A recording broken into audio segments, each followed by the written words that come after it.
So you mentioned in your talk some discussion of vehicle behaviors and people behaviors with respect to vehicles. So one important aspect of that is that we will all know that these vehicles are programmed with certain behaviors. I come, spent 25 years on the West Coast in the Berkeley area, so I had to. I didn't consider myself to be an aggressive driver here, but in Michigan, I'm a crazy aggressive driver. So as any of you who came from the coast and drive here in Michigan probably feel. But so you know that if you don't cut in, you don't get into traffic. Now, if you know that there's an autonomous vehicle there and you're manually driving your vehicle, you could bully that vehicle knowing the algorithms that control it. You can essentially get in front of it knowing that it will be forced to stop. And it will essentially stop to all the traffic coming in, and you'll end up with autonomous vehicles being much less efficient if there are manual drivers willing to do that to them. Can you comment on that? How does that fit in the context of sort of the social environment of this in terms of how one might manage that on the software side? Those are real challenges, I think, to operationalizing these vehicles.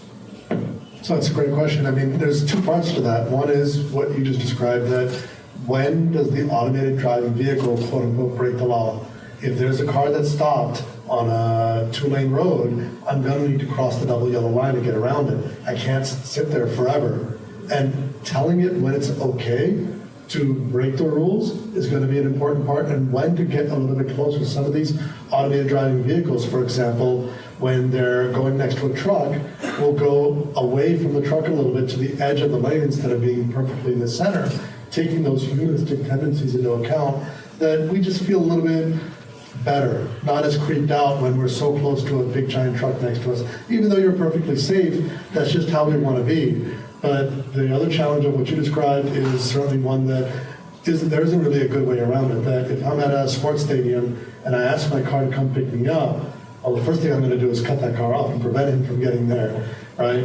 Or the first thing somebody wants to do is, quote unquote, hack into that car to make it a little bit more aggressive. So that's where, in your talk, you talked about the security, the cybersecurity portion of it, to prevent some of those overrides are going to be much more important.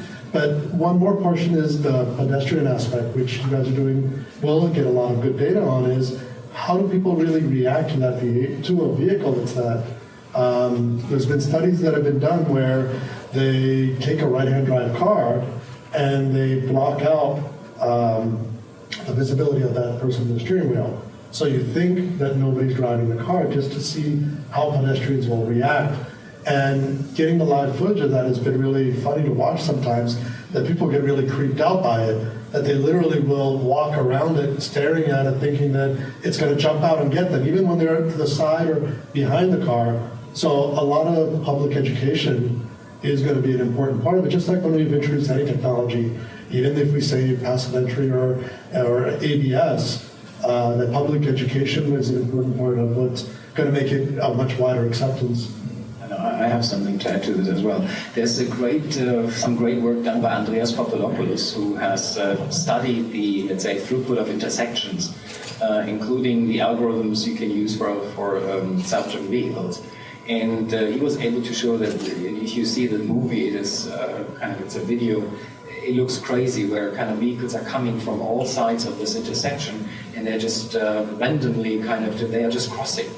And I think to your question, it's really a function of a steep learning curve, and we are just at the inception of this very steep learning curve. The algorithms will learn how to cross these intersections much, much faster and much, much more efficiently than we humans will ever be able to do that.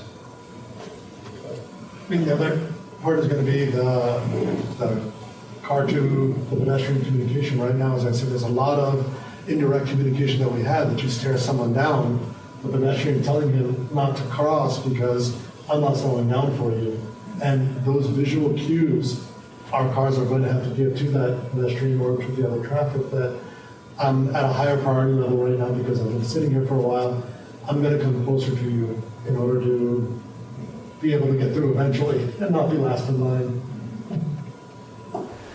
So, thank you for the presentation. My name is Scott Kennedy.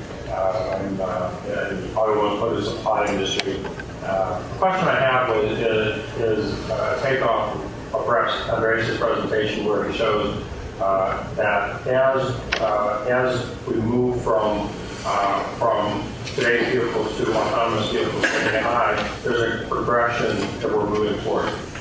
It seems to me the question seems to be focused on moving directly from where we are today to autonomous vehicles working on the same roadways as non-autonomous vehicles.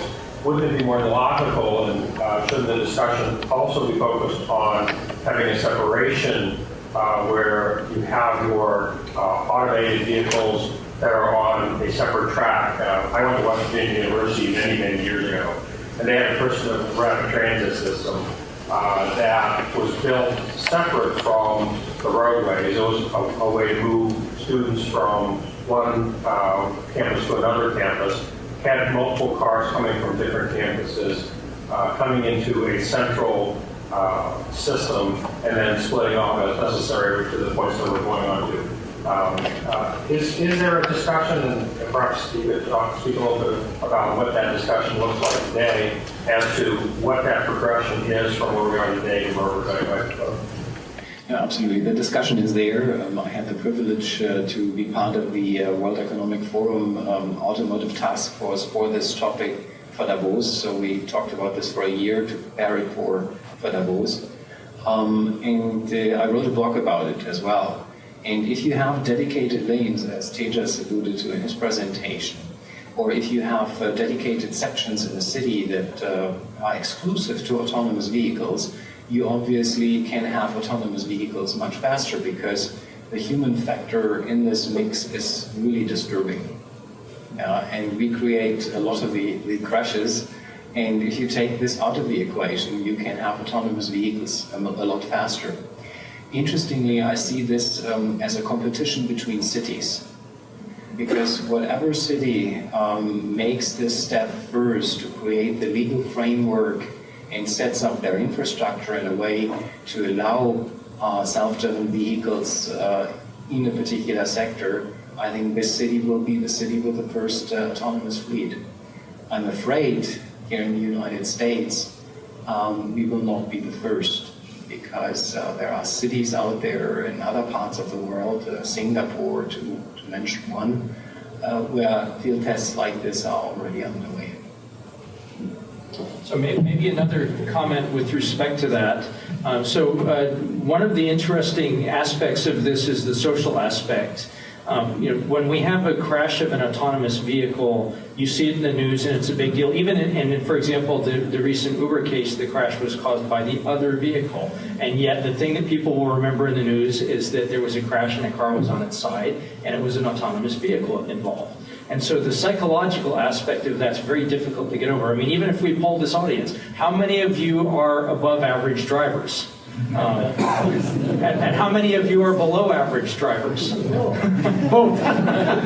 But so I think if you polled people, what they would say is, my concern about an autonomous vehicle is giving up control because I can choose to be a better driver. If there's a mistake being made, there certainly will be human mistakes, but I won't make them. The other person will make them. And most people think that way, that it's in their control and they can choose to be safer. And so the problem is that the autonomous vehicle is outside their control and they can't choose anything. It is the way it is. And so I think that they then, even if it has 1 in 10 accident rate, they will say, but I would do better. The other people may not, but I would do better. So that's a real social challenge. My name is Mitch Irwin. I'm a business guy. One thing that strikes me is the excitement here we have towards the auto. Where I come from, north Michigan, we have a tremendous number of voting registrations and drivers and so forth. I just wonder if there's a relationship between what you're doing in the auto as maybe the waterborne transportation. So many of the same technologies certainly apply, and there are certainly companies looking at that.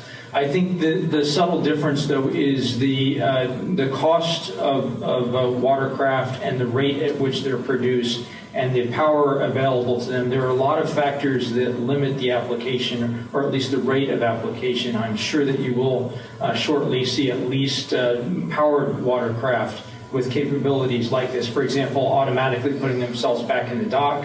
One of the big costs in watercraft is housing them because they're used far, far less often. So they spend most of their time being warehoused, essentially. So having an autonomous vehicle that you don't have to row a dinghy out to get to, because it's moored out, away from the dock, but instead have it come and get you, that will maybe change the cost equation for owning those watercraft. So there will be specific benefits possible in the future, but I think that the difference is just the number of watercraft, the pervasiveness of watercraft, and also if you look at the industries producing those watercraft, most of them don't have big R&D budgets. And so they don't necessarily have the ability to really lead the pack, but they certainly will have the ability, once the cost is driven down by mass production, to pick up components and start building those out. So I think you'll see that lag by a few years. Well, I think there's also a fundamental difference. Whereas we are using our cars a lot for utility. I need to get to work. I need to go shopping.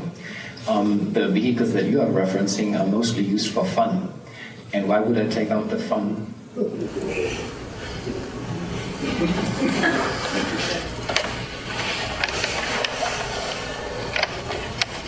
Hi there, I have a question on speed of deployment. Looking forward, when we have the first commercial fleets deployed in the U.S., how quickly does the watershed moment happen where consumers after that point begin to sell off vehicles, begin to move towards a pure consumption when I need it model? Well, it's starting today. So if you look at the car shed factor that I also factored into the model, particularly in cities where you have sufficient offerings of mobility as a service, public transport, as well as the Uberization, kind of bikes and scooters, and there's many things out there already, you see a higher propensity of people just giving up their car. Because purely, for instance, renting a parking space in cities like New York can break the bank. Yeah. And so it's starting today, but will there be a watershed moment? I don't know. Only if we get to the point that cities actually provide those autonomous, very ubiquitous transportation systems that I can just use whenever I need it. There are examples in Gothenburg, for instance, where they had this. You buy one ticket and you get access to all modes of transportation. If for whatever reason your Uber does not come, you even have the right to call up to 5 taxis a month to cover your needs. And I think these types of models are going to emerge city by city. And if you happen to live in such a city, you're lucky. You can give up your car. Well, with that, could we applaud our panelists?